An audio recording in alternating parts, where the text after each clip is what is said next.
I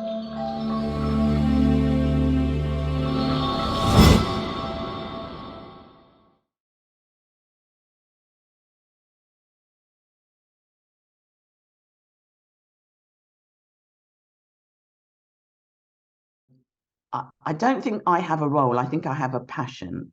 And my passion has always been, as I said to you before, is about supporting people. And what I'm known for is supporting small business, women, and minority owned businesses. And that is what is my passion. And that's what, as I say, my passion keeps me up late at night. My passion wakes me up early in the morning, and sleep gets in the way. I love what I'm doing. And if I could do it 24/7, I would. I've never seen anybody work as hard as you. Obviously, I was honored to win the Win Trade Awards. I think it was your very first Win Trade Awards. I can't remember. It was maybe the first one you came to, but my awards have been going since 1997. So this was our 25th or 26th year. Yeah. But and the Win Trade Awards is about championing women, isn't it? Do you want to take us a little bit more through that as well? Yeah. Well, as I said, I started the first Black Women in Business network back in 1997. And what inspired me to do that was there was a delegation of Black American women that came to the UK, and I was introduced by Diane Abbott to this delegation. So I gave them a talk, and we talked about women in business, or Black women in business in the UK.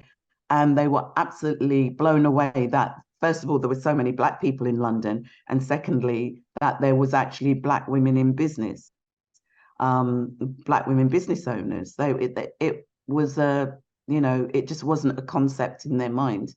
Anyway, they invited me to the States to experience what it is they're doing. And I walked through the doors of the Hyatt Hilton, I think it is, in Washington.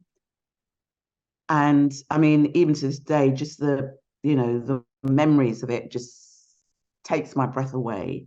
I walked in, there was about 500 or 600 powerful Black women in this hall. And I thought, oh my God, it was just mind-boggling.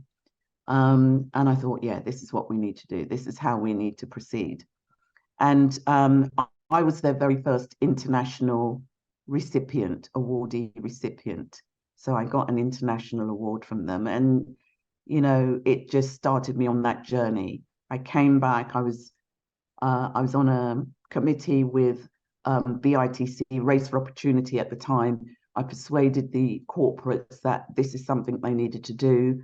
And the European Federation of Black Women Business Owners, a nice long American name, started its journey. And we've done something every year. And we've been supported by a lot of corporates throughout that time, right up to now. It's been amazing. It's been an amazing journey. Fantastic.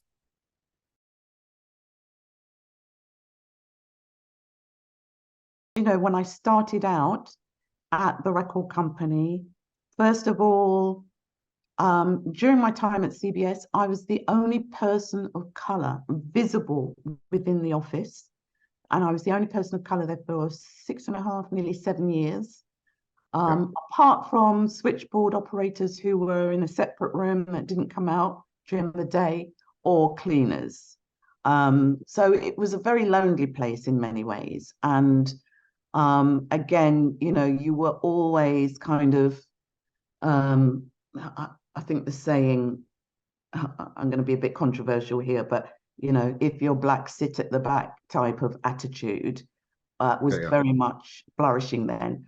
And you know what, 40 years on, I meet with some of the people that worked there during my time, and they're shocked. They're shocked at the experience that I felt I was going through. They didn't know, or they didn't feel that they knew, or didn't feel at that time they had any responsibility to make me feel any better than I did.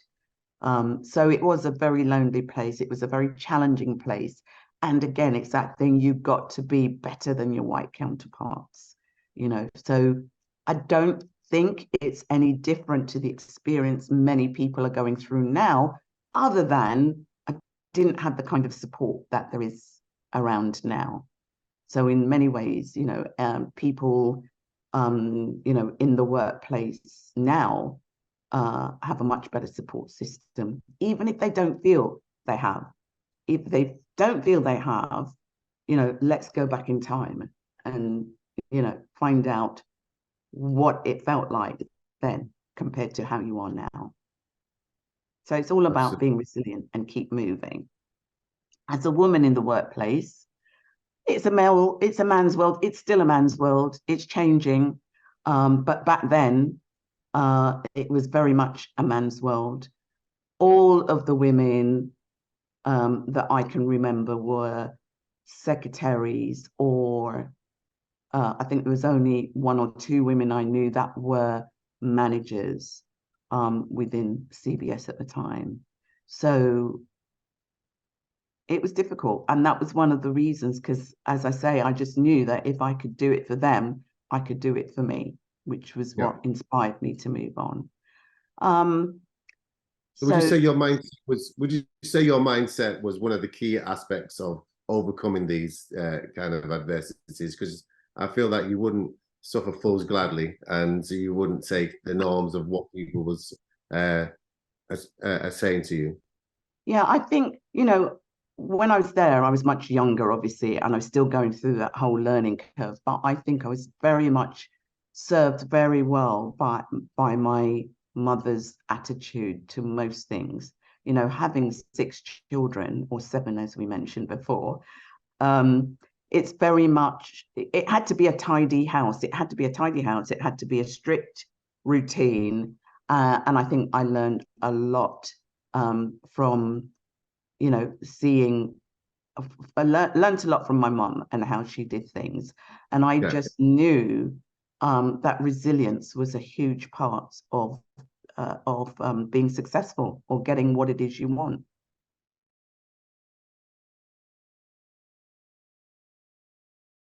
Well, I will start off by saying I think that they are a lot better and a lot more open than it used to be. And, you know, my attitude with each generation, it would get better. But it's still taking too long to get better. It is better than it used to be, but the whole process, I don't expect it to change in 1 year, but, you know, from my perspective, this has been going on for 40 years. You know, that whole change. We haven't had Black History Month for 40 years, but that whole journey for me has been for over 40 years now. And I think, again, there's still a lot to learn. People still need to be a bit more open. And I think the more open they are and accept diverse cultures, you know, whether it's religion, whether it's whatever it is, the whole country and the whole workplace would be much better for it.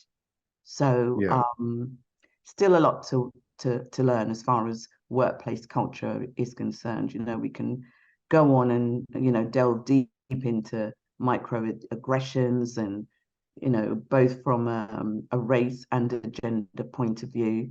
But I don't want to just have a downer on white people or white men, because I think it has to work.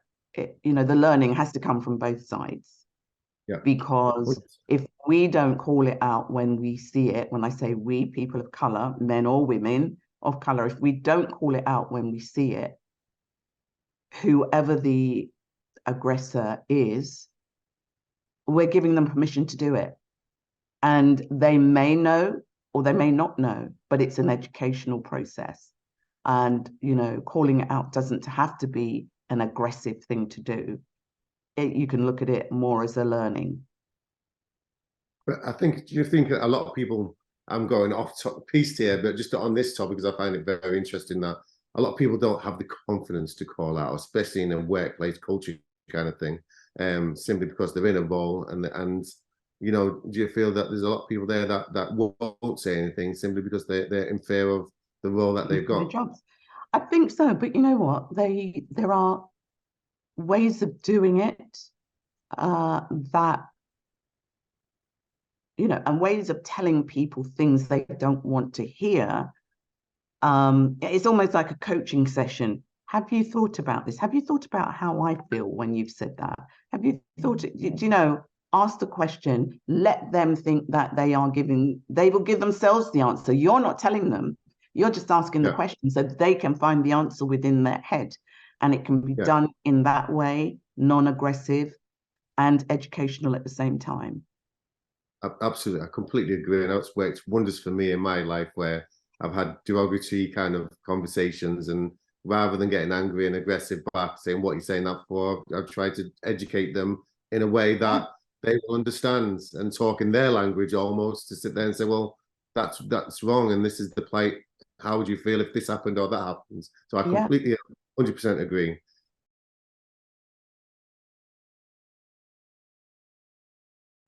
My daughter, the one thing that could have been depending on your mindset, the one thing that could have gone so wrong for me has been probably the best thing in my life. She's now working with me, as you may know, to the point where we get on so well, which is quite unusual for mothers and daughters. I say that, I don't know, because I only know about me. But we get on really, really well. She has, come in and really as good as taken over Wintrade Global and handling it on her own. She's working with people we both do work with people all over the world, bringing them into the Wintrade world, if you like. She moved to Germany, and when she moved to Germany, I said, why Germany? And this was like 20 years ago, over 23 years ago now. And I was thinking to myself, why the one place that you would never expect a Black person would want to go. And it was the usual reason. It was love. But now I have two amazing grandchildren, bilingual, and they are just as amazing as well. So that, I think that, there are several that I can read off a list of, but top of the list is my daughter, Sydney. What about in the workplace then, or anything that you've achieved outside of your family? What is it? One of my family, of course, receiving a CBE 20 years ago, which at that time I didn't even know what a CBE was, but I certainly do now. Receiving a CBE, joining various boards, mentoring, coaching. I've written a book about women on boards. I can't believe it's 7 years ago. The book is called 7 Traits of Highly Successful Women on Boards. And I cannot believe it's now 7 years ago since I wrote it. It's gone so quickly. And it's absolutely amazing. One of the things that is that one of the things I'm most proud of, but it's one of the things that still surprises me, is that even this year, I've actually seen people on the tube reading my book. And it's like, it's amazing. And I didn't say anything. You don't, because you think, why would you do that? But yeah, it's great. Well, may I add, you gave me a copy when it first came out, and I gave it to my missus. At the time, was going through, and my missus is mixed race, as you know, just been to my wedding.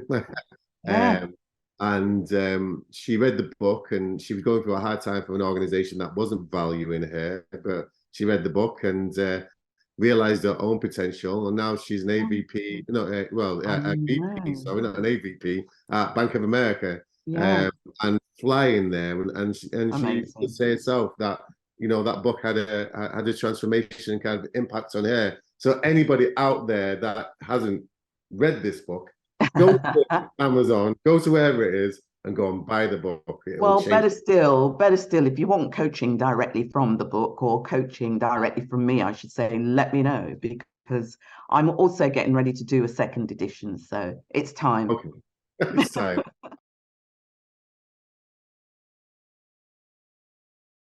I think you can't call yourself a role model. Other people have to recognize the role model in you. And apart from that, and again to do with the book, in the book, I talk about real models, not role models, because this is not a role I'm playing. This is what I do for real. So for me, you and I both are real models. And I think it's a bit, what's the word? Dare I say, I will say up your own arse, thinking that you can go around and say you're a role model, whose, but It's like saying you're allies, isn't it? I'm an ally, but it's not for you to say you're an ally. It's for other yeah, people to tell you're an ally, and people exactly. to tell you you're a role model in society. Do you know what I Yeah, mean? And thank you for everything that you've done. And it does mean a lot when people say that. But on everyday life, I absolutely. suspect you don't see yourself as that. You just Yvonne Thompson.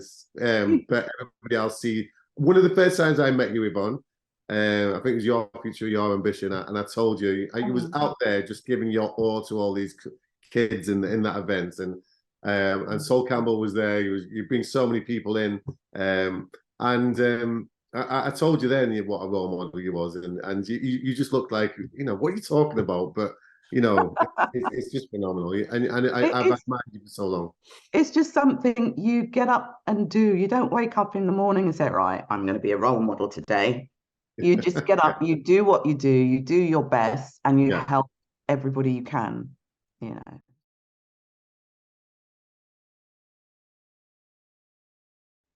The word role models, or the phrase role models or real models for me, um, there wasn't anybody at the time. Oprah wasn't as big as she is now.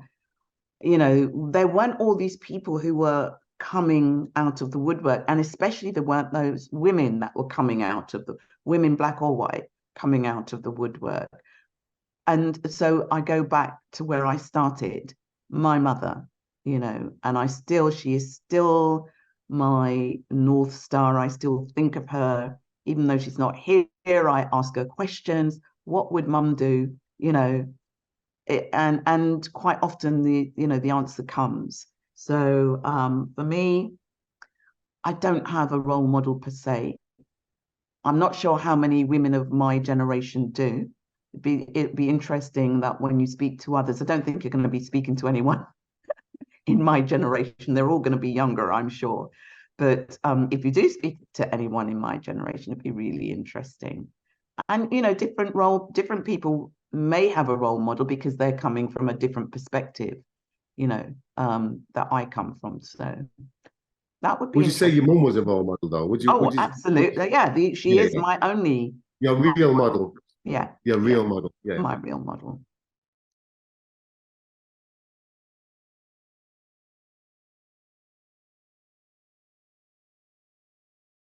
The things I would love to do as an exercise is fill a boardroom, replace a boardroom of all male, pale, and stale men with all Black women or Black people being at the top of one of the UK's multinational organizations.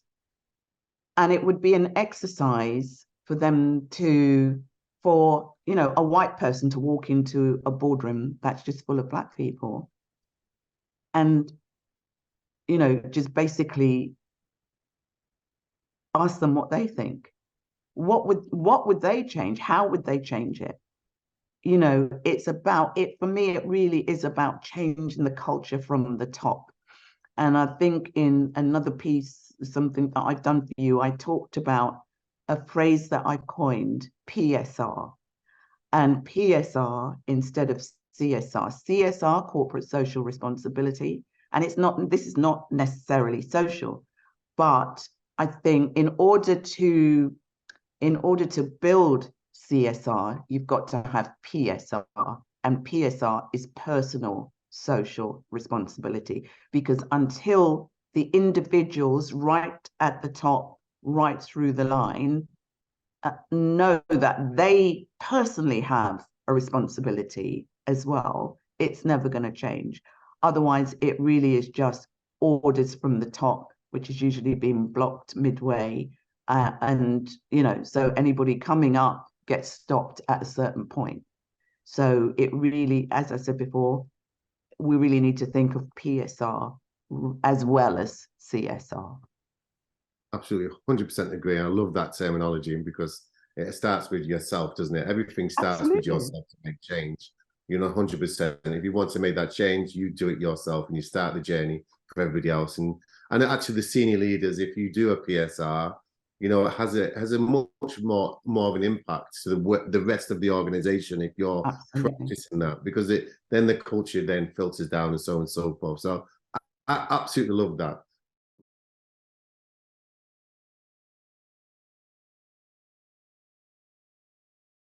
I would say to them, and I think we've all learnt this language over the past few years, learn how to handle the difficult dialogues, learn how to handle or get used to having uncomfortable conversations, build your resilience, build your emotional intelligence, look at your work ethic, really know what it is you want to do. And I hate to say this, but be as good as, if not better than, your white counterpart, because that still, unfortunately, means something in this world, because it's, it's not about, what's the word? Doing it on your own credit. Sorry, I've lost the phrase. Yeah. But it's, it's just being really focused, and you've got to learn to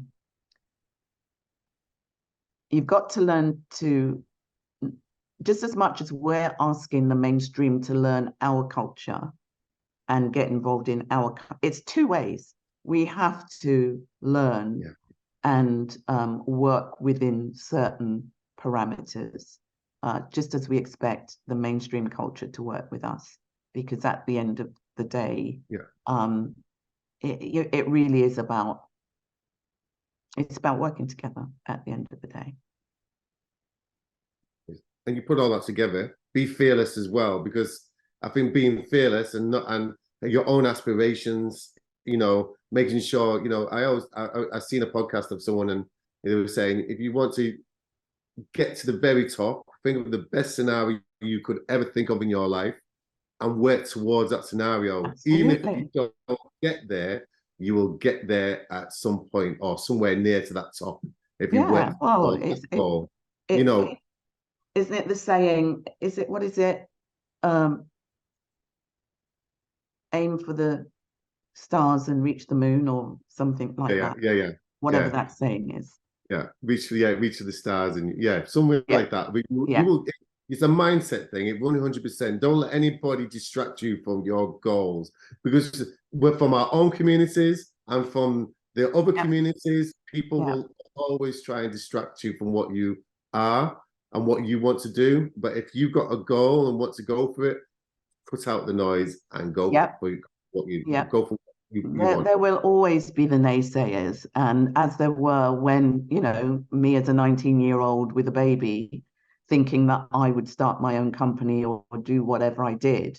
And there were so many naysayers, but I go back to my saying, find your focus and focus on your focus, and don't let anybody deter you.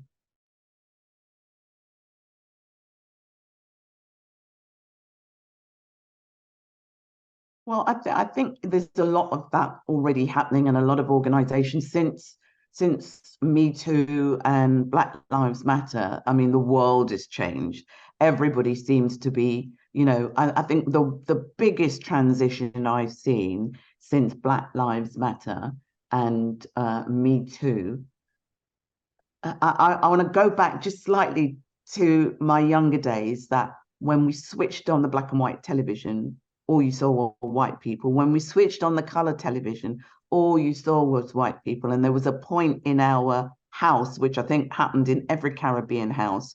There was the very first, I can still remember the very first advert I saw with the black guy was a black guy. He was a Xerox maintenance man, and he was pushing the Xerox machine into the company. And as soon as that, every time that advert came on, you know, the whole family would gather around the television and say, oh, here's a black man. Yeah. And then it grew and grew. Then the next big step, I think, for me was with BT, where they had this thing, was it Good to Talk?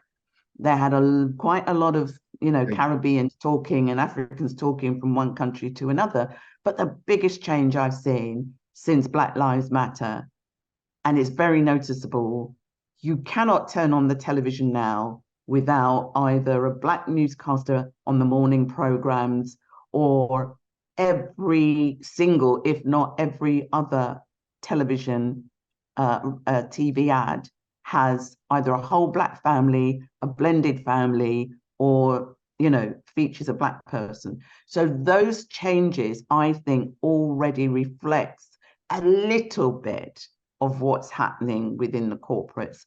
The culture is getting more open, but some people are resisting the change. They are still the resistors. And but it's slowly but surely things are changing. I don't think we need to go as far as, you know, I mean, I don't even want to think about it. But what I would say, it has to come from both sides. You know, black people need to work just as hard as white people for us to meet somewhere in the middle and it be a happy level playing field. Yeah, because I completely agree for that. And one thing that I noticed, particularly since George Floyd, is there've been a lot more black people in senior positions that have managed to get into senior positions. But unfortunately, I'm going to say there is a segue. There's a caveat to this, actually. So we do a lot of, as you know, for Inclusive Top 50 and National Diversity Awards and various other membership things that we do. And we did one in London. There was lots of black directors from the public sector, NHS, stuff like that.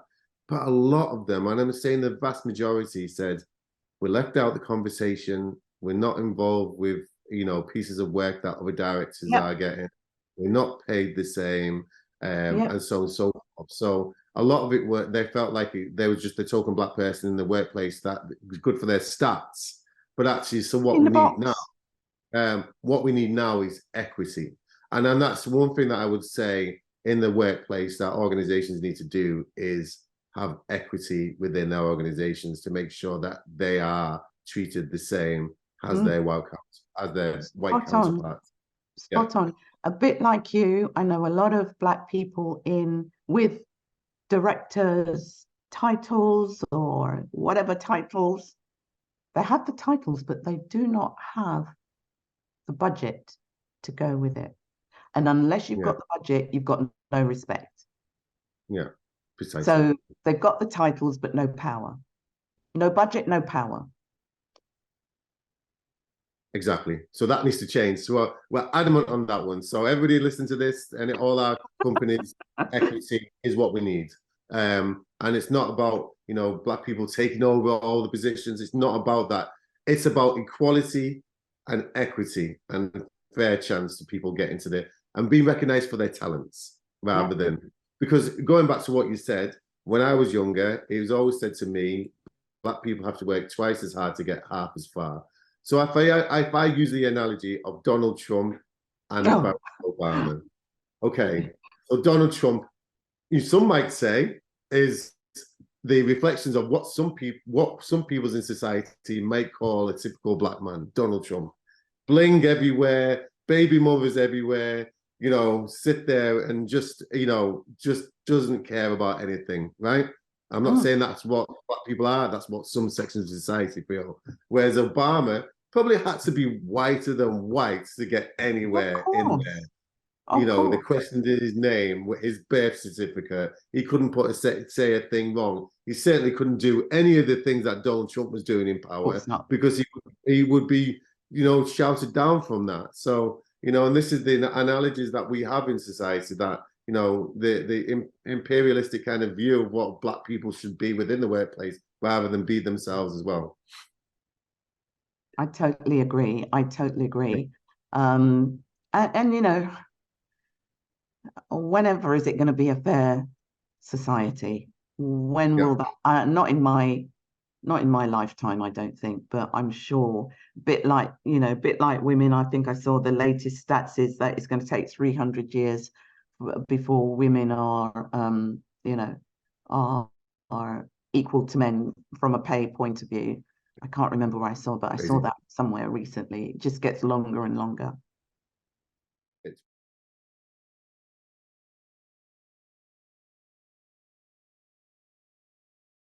Well, I think obviously it's important, but when you have male allies, when you have any allies, not just male allies, I think we have to look at white and Black male allies, and I think again it's still a two-way reciprocity, if that's the right phrase, because I think we've got a lot to teach allies, and allies have got a lot of support that they can give us. So it's strengthening both sides of, of the spectrum, if that's the right word. I think it's a matter of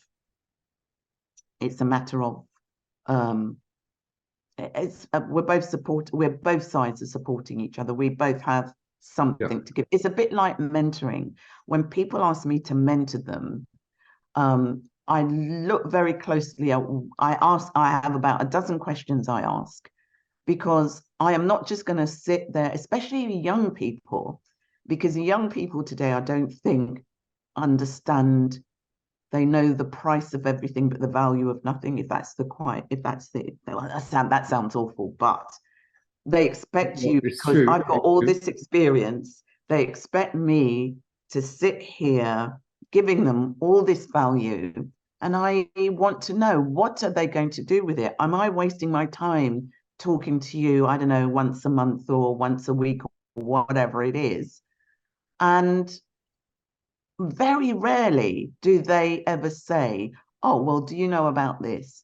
Do you know about AI? Do you know about whatever the latest thing is, cryptocurrency? Do you know? And there's stuff that it's a two-way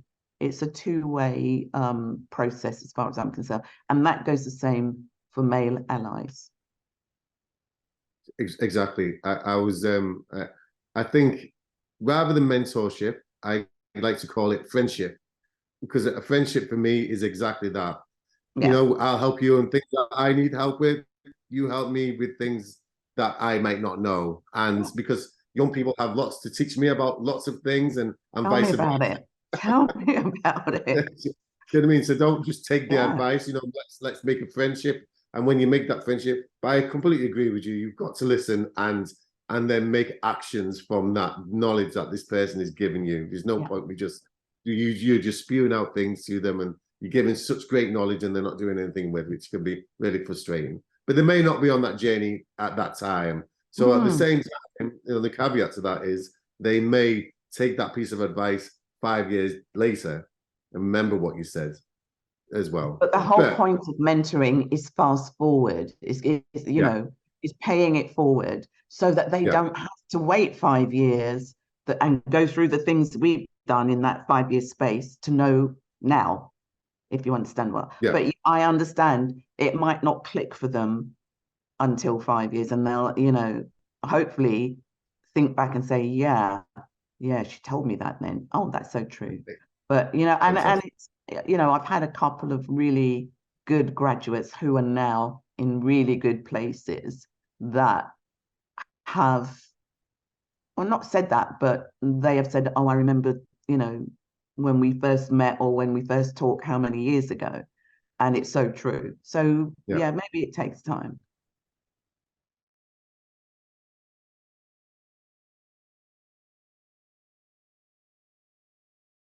I think it depends on how you use it.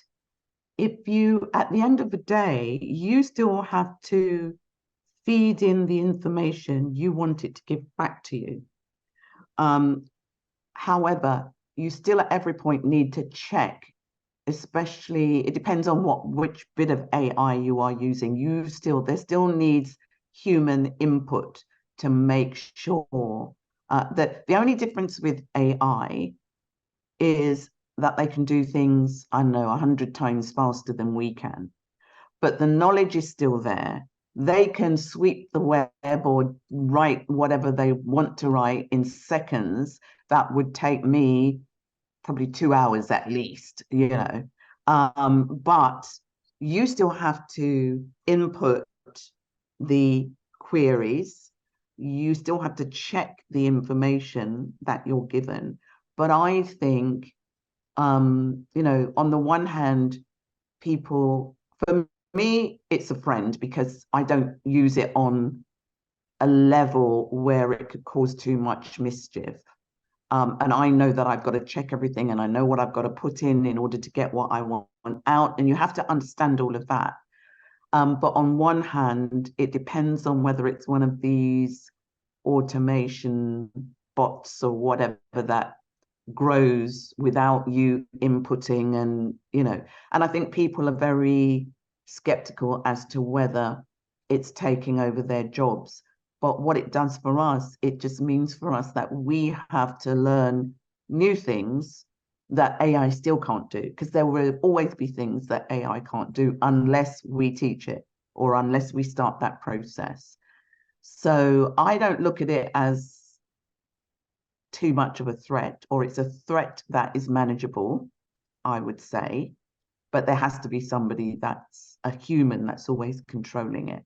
Otherwise, there will be things, you know, where the typical example was where Google was training machine learning, I think it was, I can't remember, but they were with the chess games, and it started, and within, you know, 24 hours or something ridiculous, this AI had learned how to play chess better than the world's best chess player. And there was another bit where it's almost, I tell you what it is, it's like what's it, art imaging real life, but now it's like real life imaging art. Can't remember the phrases, but you know, we at the end of the day, we're responsible and we have to keep in control. But yeah, there is a possibility. I mean, there's so many AI stories now. I mean, we can't even go in like AI girlfriends and all sorts of things, but you know, that's another story. But yeah, I don't see it. I do not see it as a threat. I'm not one of these kind of anxious people that all get anxious when a new piece of software, a new piece of equipment. But you know, it's basically things we've seen in films like 10, 12 years ago is now coming to life. And you just got to keep an eye on it. I make it sound simple, don't I? I'm not sure it is that simple, but there you go. We're definitely in a sci-fi world now. Oh gosh, yeah. You know, and I think it's crazy. And I was walking even through the train station in London yesterday, going to a meeting, and even by the Elizabeth line, and just the whole, it looks futuristic, the way they announce their trains and everything else like that, to, you know, the adverts, to everything that goes on in society now. It's just like watching something that I used to watch when I was in school. You know what I mean? So it's like I Robot. When I what I think when I will really get concerned is when you start seeing robots walking around the train station opening the doors, or you know, or taxis opening the taxis for you, and yeah, no, that is a bit I wouldn't like. But as long as it stays on the computer, it's not too bad. I say I really don't know. It's all exciting. Whatever's happening, it's exciting. And I'm always curious, so I always want to learn. And I think as long as you stay ever curious and then with an open mind, I won't say you can't go wrong, but I think you would definitely keep up with the wave of all this AI and sci-fi and SaaS and all the things that are happening. Exactly.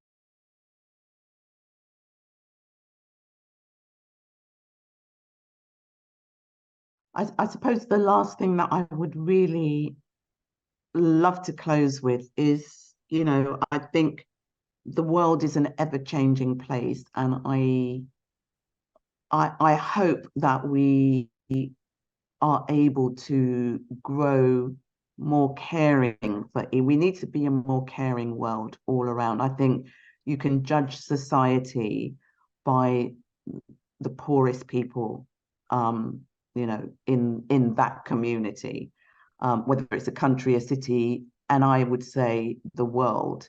And I just think we do a lot to help each other or other people, but there's still a lot more that we can do. I know that's a big ask and that's a big open question, but I think if we continue to think about how we can support others or continue to support others, especially, and I'm being selfish here now, especially the elderly, because I'm getting there. So, but yeah, I just think we need to carry on being more caring and generous to each other. Precisely. It's a simple ask, but I think it's an important task. And on that way we will close, and it's a nice thing, because I was on a webinar that I was hosting, and there was a trans activist said, simply to your words, just help the person next to you. Do you know what I mean? Well, just help the person next to you and be kind, and that's it. And that's what life's all about. So I couldn't agree with you more, Yvonne. Yvonne, it has been an absolute pleasure to interview you today for Paul Sesay Meets Yvonne Thompson, CBE. I've thoroughly enjoyed it, and I'm sure our viewers will enjoy it too. Thank you for everything that you've done on behalf of myself, my team, and everybody else out there.